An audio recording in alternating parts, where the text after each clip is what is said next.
करायचं स्मरण. जय जय रघुवीर समर्थ. श्री समर्थ कृपेने एक सुंदर असा बोध, एक सुंदर असं श्रवण आपल्याला प्राप्त झालेलं आहे. या श्रवणाच्या माध्यमातून उत्तमचं सामर्थ्यसुद्धा समर्थांनी प्राप्त करून दिलेलं आहे. बघा, प्रत्यक्षपणे भाग कसा दिलेला आहे, नक्कीच श्रवण करूया. समर्थ म्हणाले, मनाला स्पर्श होताच देह पूर्ण बघा प्रत्यक्षपणे हादरून जातो. कारण का? देहाचा आत्मविश्वास का कमी होतो? बघा, एखादी गोष्ट आपल्या बाबतीत अशी घडते की प्रत्यक्षात देह घाबरला जातो. कारण ती गोष्ट मनाला स्पर्श करून निघून जाते. बरोबर की नाही? म्हणून समर्थ म्हणाले, सत्य ही एक अशी श्रीमंती आहे जी एकदाच गुंतवणूक करून आयुष्यभर उपभोगता येते. आपण कितीही जरी आपल्या आयुष्यात कितीही बघा पैसा कमवला तरीसुद्धा आपल्यासोबत येईल का हो? तुम्हीच विचार करा. येत असेल तर नक्कीच पैसा जमवून ठेवा. नाही आहे. पैसा फक्त आपल्या आयुष्यात तेवढाच आहे जोपर्यंत आपला शेवटचा श्वास आहे तोपर्यंत. मग अशी कोणती श्रीमंती आहे की ती आपल्यासोबत येईल? समर्थ म्हणाले, ज्ञान, वैराग्य आणि सामर्थ्य. त्या पलीकडे समर्थ म्हणाले, प्रत्यक्षात सत्यपणा, आपले कर्म ही खरी आपली श्रीमंती आहे. पण प्रत्यक्षात जर आपण पाहायला गेलो, असत्य बोलणं म्हणजे एक प्रकारे शरीरावर, देहावर, मनावर कर्जाचा डोंगर. आपण एकदा खोटं बोललो ना, मग ती गोष्ट बघा प्रत्यक्षपणे सतावत असते. जसं आपण एखाद्या व्यक्तीकडून पैसे घेतले की त्या व्यक्तीला बघा पैसे व्याजाने घेतलेले आहेत, त्याला पैसे परत करावे लागतात. दर महिन्याला व्याज भरावं लागतं. जसं आपण एखाद्या बँकेतून लोन घेतलं, त्याचे हप्तेसुद्धा भरावे लागतात. मग आपण काय विचार करतो, अरे कर्जाचा डोंगर झाला. बरोबर की नाही? मग प्रत्यक्षात आपण एकदा असत्य बोललो, मग ते असत्य पचवण्यासाठी जे आपण असत्य बोललेलो आहोत ते लपवण्यासाठी का? कारण समोरच्या व्यक्तीला कळता कामा नये यासाठी आपण काय करत असतो, खोटं बोललेलो असतो ना. मग खोटं बोललो की समर्थ म्हणाले, कर्जाचा डोंगर आहे, ज्यामुळे तात्काळ फक्त सुख मिळेल. बाबा मी खोटं बोललो, त्यामध्ये मला आनंद मिळेल, पण आयुष्यभर त्याची परतफेड करावी लागेल. कधी?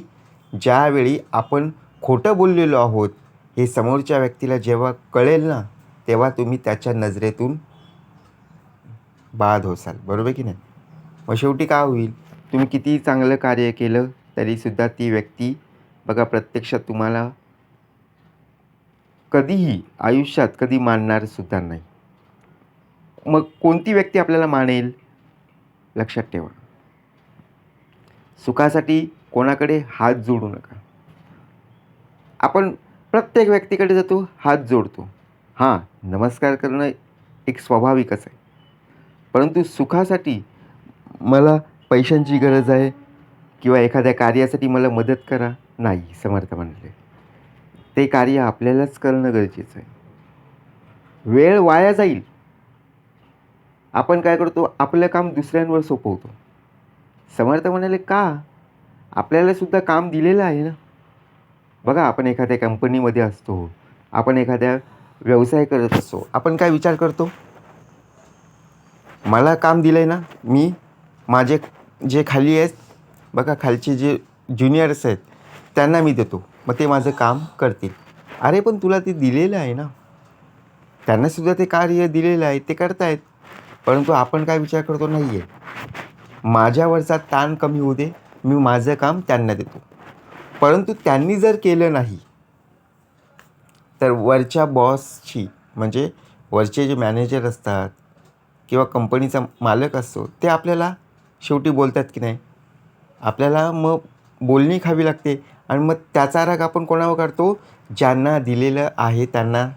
आपण बघा प्रत्यक्ष काम दिलेलं आहे त्यांना आपण बोलत असतो. समर्थ म्हणाले, मग आपला वेळ फुकट गेला की नाही?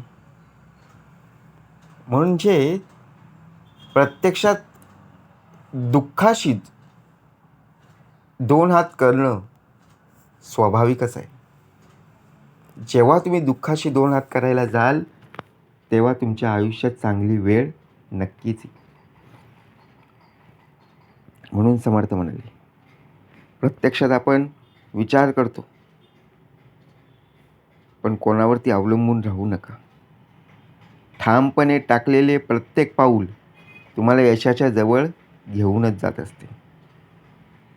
आपण रस्त्याने जात असताना किंवा एखादा कोणताही निर्णय घेत असताना जर स्वतःवर ठामपणे विश्वासच नसेल तर आपण त्या टार्गेटपर्यंत पोहोचू शकतो का? नाही आहे. त्या यशाच्या टप्प्यापर्यंत आपण गाठू शकतो का? नाही गाठू शकत. समर्थ म्हणाले, ठामपणे विश्वासपूर्वक असणं गरजेचं आहे. तरच प्रत्येक पाऊल बघा यशाच्या मार्गावर नक्कीच पोहोचेल. कारण सुख हे आपल्या इच्छेवर अवलंबून असतं. सुखासाठी कोणत्याही टपरीमध्ये किंवा कोणत्याही दुकानामध्ये, मॉलमध्ये जाणं गरजेचं नाही आहे. सुखाचा प्रवास हा आपल्याला करावा लागतो. कारण प्रत्यक्षात दुसऱ्यांच्या वागण्यावर बघा, प्रत्यक्षात दुःख हे दुसऱ्यांच्या वागण्यावर आता आपण हे ठरवलं पाहिजे. आपण स्वतःहून दुसऱ्यांच्या कार्यावर बघा अवलंबून राहिलो, ते कार्य करतील, परंतु त्यांनी आपल्याला दुःख दिलेले आहे. कारण त्यांनी आपलं काम पूर्ण केलेलं नाही आहे. ज्या घरात प्रत्यक्षात बघा मुलं असतात, मुली असतात, त्यांच्या घरामध्ये उत्तम प्रकारे बघा आवाज येत असतो. म्हणजे कसं, प्रत्यक्ष जर आपण पाहायला गेलो, लहान मुलं खेळत असतात, इकडे-तिकडे फिरत असतात, तर घर प्रसन्न होत असतं. परंतु ज्या घरामध्ये मुलं नाही आहेत, मुली नाही आहेत, त्यांचं घर पूर्णपणे अशांत असतं. कितीही संपत्ती असली तरी बघा एकटं असल्यासारखं वाटत असतं. म्हणून समर्थ म्हणाले, मनाला स्पर्श करणारे काही विचार असतात, ते आपण जाणलं पाहिजे. आपल्या कामामध्ये मदत करणारं कोण आलं आहे, यापेक्षा आपण कोणाच्या कामी आलो आहे, ही वृत्ती आपल्यामध्ये असणं गरजेचं आहे. तरच तुम्ही जीवनात सुखी, समाधानी, यशस्वी व्हाल. आपण काय विचार करतो, अरे माझ्या मदतीला ही व्यक्ती आली नाही आहे, माझ्या मदतीला बघा ती व्यक्ती धावून आली नाही आहे, मग मी का म्हणून जाऊ, असा विचार आपल्यामध्ये येतो. परंतु काही जण बघा प्रत्यक्षात आजारी असतात. आजारी व्यक्ती बघा आपलं कुठेतरी काम अडलेलं आहे हे त्या व्यक्तीला कळताच त्या व्यक्तीची तब्येत जरी बरोबर नसली तरी बघा ती आपल्या घरी येत असते आणि आपल्याला मदत करत असते. मग आपण विचार करतो, अरे तुमचे शरीर बघा पूर्णपणे थकलेले आहे, तुम्ही या वयामध्ये किंवा आजारपणामध्ये तुम्ही प्रत्यक्षात माझी मदत करत आहात, हेच खरं भाग्य आहे. म्हणजे विचार करा, प्रत्यक्षात जीवन केव्हा बदलेल ना, सांगता येणार नाही. कारण सर्वांच्या नशिबात सुखाचा उपभोग लिहिलेला असतो. कोणाच्या वाटेला आज सुख मिळेल तर कुणाच्या वाटेला आज दुःख मिळेल, ते सांगता येत नाही आहे. परंतु प्रत्येकाच्या वाटेला सुख आहे एवढं मात्र नक्की. म्हणजे बघा प्रत्यक्ष जर आपण पाहायला गेलो ना, ज्यांना आयुष्यात आनंद खरा कळलेला आहे, तो जगण्याचा मार्ग प्रत्यक्षपणे शिकलेला आहे. कारण बघा समुद्रात लाटा वाहत असतात, लाटा येत असतात. काही लाटा सुखाच्या सुद्धा असतात, काही दुःखाच्या सुद्धा लाटा येत असतात.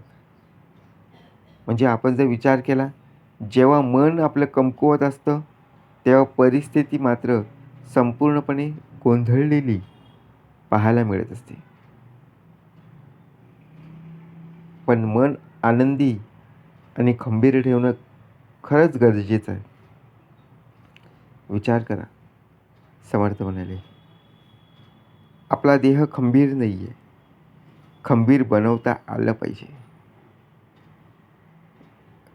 झाडू जोपर्यंत एकत्र बांधलेला असतो तोपर्यंत सर्व कचरा साफ होतो की नाही, आणि तोच जर झाडू विखुरला असेल तर तो स्वतःहून स्वतः कचरा करत असतो. म्हणून समर्थ म्हणाले, आपल्या आयुष्यात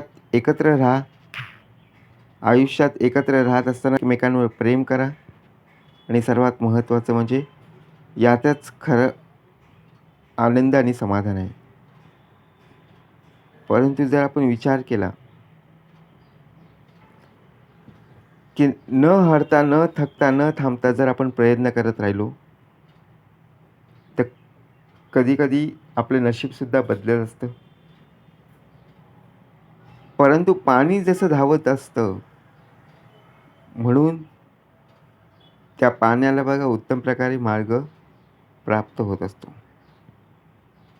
म्हणून त्याप्रमाणे जोपर्यंत तुम्ही प्रयत्न करत नाही, तोपर्यंत तुम्हाला यशाची, सुखाची, आनंदाची वाट सापडणार नाही. आणि ज्या ज्या वेळेला तुम्ही प्रयत्न करायला सामोरं जाल, त्या वेळेला यश, सुख,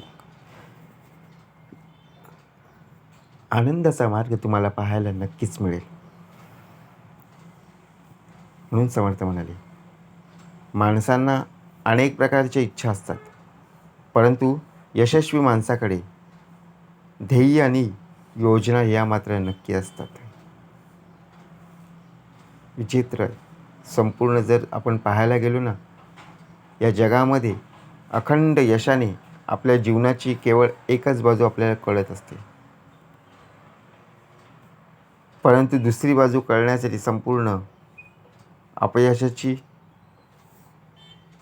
बघा प्रत्यक्षात आपल्या जीवनामध्ये त्याचं स्थान निर्माण होत असतं. म्हणून कुणीतरी विचारलं ना, शेवटी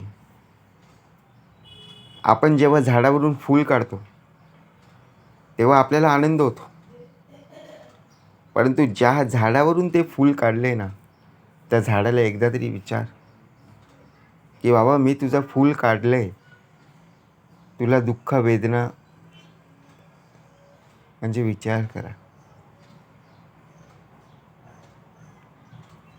ज्याप्रमाणे आपल्याला वेदना होत असतात, तसंच आपल्या बघा शरीरालासुद्धा वेदना होत असतात, मनाला होत असतात. एखादी चांगली बातमी असेल, एखादी वाईट बातमी असेल, फक्त विचार चांगले ठेवणं गरजेचं आहे. म्हणून समर्थ म्हणाले, ज्याप्रमाणे तू विचारांवर ठाम राहशील, ते विचार आपल्या देहामध्ये उतरले गेले पाहिजेत. म्हणून समर्थ म्हणाले, आपण प्रमाणे कार्य करत असतो, तो कार्य प्रत्यक्षात बरोबर वेळेमध्ये पूर्ण झाला की नाही, आणि त्या कार्यामध्ये आनंदी असणं खूप गरजेचं आहे. कारण प्रत्यक्षात जर आपण पाहायला गेलो ना, मनाला स्पर्श तेव्हाच होत असतो जेव्हा एखादी व्यक्ती नकळतपणे आपल्या मदतीला येत असते, आणि तेव्हाच मनाला स्पर्श होतो की ज्यावेळी ओळखीची व्यक्तीसुद्धा आपल्या मदतीला येत नाही. तर म्हणाले, समजून जा की आपला देह कुठल्या बाजूने सक्षम उभा आहे. ज्याप्रमाणे आपल्या आयुष्यात केव्हाही टंचाई आणि त्याचप्रमाणे कोणत्याही वेळेला मनाला दुःख होणार नाही. जय जय रघुवीर समर्थ.